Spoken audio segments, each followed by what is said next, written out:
Армысыз YouTube көрермен, сіздермен денсаулық байлық арнасы. Каналымызды қолдап, қазақша контенттің дамуына үлес қосып жатсыздар, сіздерге дән ризамыз. Бүгін сіздердің назарларыңызға тетрапакеттегі сүттердің немесе тетрапакет өнімдерін ұсынбақшымыз. Олар біздің ағзамызға пайдалы ма, жоқ зиянды ма? Осы жайында біраз ақпараттарды дайындап, видеоны соңына дейін тыңдап, ұнап жатса лайк басып таратып жүрсеңіздер болады. Ал кеттік.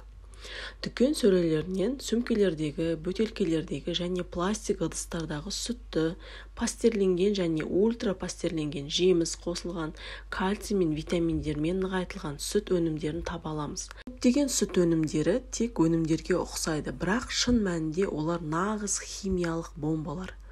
Мысалы, сіз пакеттегі ең қарапайым пастерленген және арзан сүтті сатып аласыз. Біраз ішесіз, біразы қалады. Теориялық тұрғыдан ол бірнеше күннен кейін қышқылға айналуы керек. Ал егер сіз оны кофеге қоссаңыз, ол қатып қалады. Өмірде бәрі басқаша көрінеді. Сүт қышқыл болмайды, бірақ шайға немесе кофеге қосқанда жиіркенішті ащы болады және ұйымайды. Технологтар мұны сүт майының тотығу процесі кезінде ащы дәм сезінуімен түсіндіреді. Қалың картон пакеттерде 6 ай бойы сақтауға болады, кейбірінде 1 жылға дейін. Оны тоңазытқышта сақтаудың қажеті жоқ, сиқырдың қараңыз түрін. Бұл әсерге арнайы өңдеу арқылы қол жеткізіледі. Бірнеше секунд ішінде сүт 137 градусқа дейін қызады және бірден салқындатылады. Содан кейін герметикалық жағдайда буып түйіледі. Мұндай сүт ешқашан сүзбе мен йогуртқа айналмайды. Онда барлық бактериялар жойылған. Оның осылай болуы ақуыздардың шіріп кетуіне байланысты дейді. Сонда неліктен мұндай сүттің қорабы тоңазытқышта 1-2 ай ашық тұрған соң іші қара болып, сүттің бетіне түсініксіз қою түсті зат пайда болады. Бұл биомассадан бөтен планетаның пайда болуы деген сөз. Мен мұндай сүттің шіріп, әдемі, көк-жасыл көгерумен жабылатынын түсінемін, бірақ ол қара болады. Бұл сүтке қауіпті химиялық заттар қосылғанын айтады. Лондондағы балалар денсаулығы институтының университеттік колледжінің ғалымдары анықтағандай, мұндай сүтті балалық шақта ішу ересектерде семіздіктің дамуына ықпал етеді. Осылайша байытылған сүтті үнемі тұтынатын 5-7 жастағы балалардың артық салмаққа бейімділігі анықталған. Балалық шақта сау сүтті ішу артық салмақ мәселесіне және есейген кезде арықтау қажеттілігіне әкеледі екен. Өкінішке орай, дүкендегі сүт ұзақ уақыт бойы бұзылмауы үшін оған антибиотиктер жиі қосылады. Олардың арасында ДНК-ға әсер ететіндері де бар. Сонымен қатар сүттің көптеген түрлерінде әртүрлі қоюландырғыштар, консерванттар, эмульгаторлар және синтетикалық витаминдер де бар. Кішкентай концентрацияларда олар әдетте қауіпсіз, бірақ өнім үнемі тұтынатын болса, бұл заттар денеде жиналады. Яғни сіз тетрапакеттегі сүтті үнемі алып пайдаланатын болсаңыз, ол сіздің денеңізге, оның құрамындағы артық концентраттар денеңізге жиналады.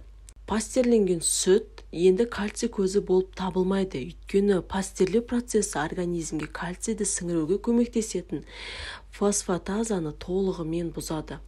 Гарвард ғалымдарының 12 жылдық зерттеуі пастерленген сүтті жиі тұтынатын әйелдердің сүт ішпейтіндерге қарағанда сүйектерінің жиірек сынатынын анықтаған. Көптеген зерттеулер пастерленген сүтті ішу ішек проблемаларын, анемияны, аллергиялық реакцияларды, қабыну процестерін, целиак ауруын, иммунитеттің төмендеуін және басқа да көптеген денсаулық проблемаларын тудырады.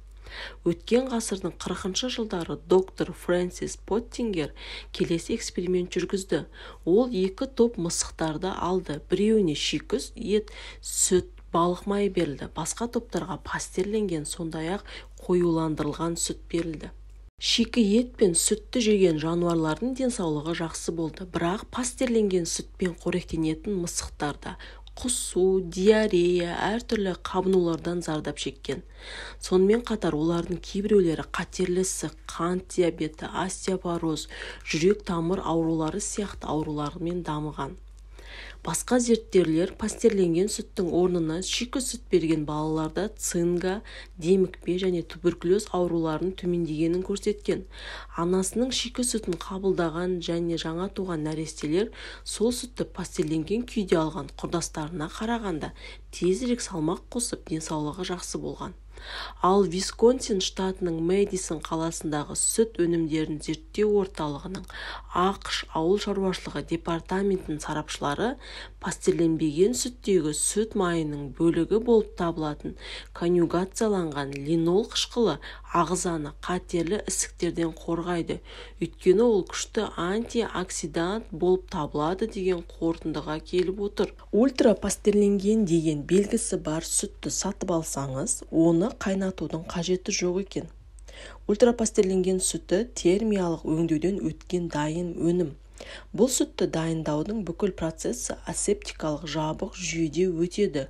Онда ағынды ол 1-2 секундта қызады, 4 секунд бойы жоғары температурада сақталады және бірнеше секунд ішінде салқындатылады.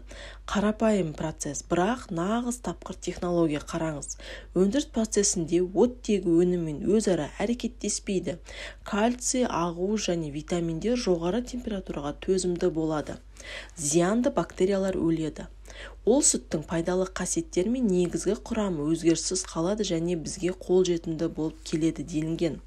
Абсолютті қауіпсіз, дәмді, табиғи және сонымен бірге барлық пайдалы қасиеттерді сақтай отырып, бұл ультрапастерленген сүт туралы айтылып жатыр.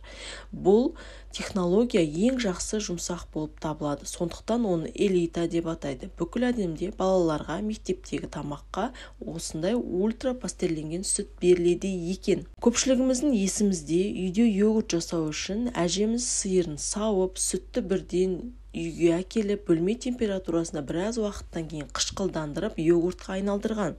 Бұл түрлендіруде бір тамшы сиқыр жоқ. Сүтте бастапқыда өмірлік белсенділік процесінде оны ашытатын көптеген микроорганизмдер бар. Жоғары температурада өңдеудің 4 секундында патогендік микрофлоралармен қатар сүттің пісу процесін тудыратын микроорганизмдер де өліп кетеді. Бірақ сүттің қалған құрамы мен пайдалы қасиеттері өзгеріссіз қалады. Ал сүтті ашыту процесін тудыратын микрофлоралар ауада болмайтын ескерсек, ультрапастерленген сүтті ашылғаннан кейін де қышқылданбайды. Бірақ уақыт өте келе, оның бетіне түскен микроорганизмдер бұл сүттің бұзылуына, яғни оның дәмінің қышқылданып кетуіне әкеп соқтырады. Қорыта айтқан кезде, қадірменді YouTube көрермен, әр зат өзінің мөлшерімен болу керек. Видеоның басында айтып кеткенде, егер бұл өнім сіздің өміріңізде күнделікті пайдаланатын болсаңыз, ол сіздің организміңізге жиналып, өзінің бірнеше дерттерін, зиянды тұстарын көрсетуі мүмкін. Алайда сүт адам денсаулығына өте пайдалы өнім. Оны ата-бабамыз баяғы заманнан бері қолданып келатқан. Бірақ сіз сапалы сүтті пайдансаңыз, оның сізге денсаулығыңызға берер пайдасы көп болмақ. Бұл жердегі ақпарат тетрапакеттегі сүттердің адам денсаулығына пайдасы немесе зияны бар ма, осы жайында болмақ. Ал қолдан пісірілген, қолдан өндірілетін, өзіңіз сауатын сиырлардың сүтін пайдалану, ол әрине сіздің денсаулығыңызға пайдалы. Тетрапакет дегеніміз бұл адам денсаулығына бәрібірде өзінің зиянын тигізетін химиялық реакцияларға ұшыраған өнімдер болып табылады. Шама келгенше тетрапакеттегі сүттерді көп пайдаланбаңыз. Пайдалансаңыз да оны күнде емес, аптасына мүмкін бір-ақ ретте болуы мүмкін. Көбіне тетрапакеттегі сүттерді қала тұрғындары көп пайдаланып жатады. Онсыз шай ішпейтін адамдар да кездеседі, себебі оның қоюлығы шайды дәмді етеді. Ал жай сиырдың сүті бұндай дәмді шайға бере алмайды, өйткені оның қоюлығы аз болып жатады. Тетрапакеттегі сүттің қою болу оның құрамына қосылатын стабилизаторлар қоюлағыштардың әсерінен болады. Кейде ол бір сүттер өте дәмді болып келеді, ішіп көрсеңіз. Сіздерге ақпарат пайдалы болды деген ойдамын. Қажеттіліктеріңізге жаратып, осы ақпараттарды ойларыңызда сақтап, ұзақ өмір сүрудің адамдарын қазірден бастаңыздар, ауырмаңыздар, сау болыңыздар.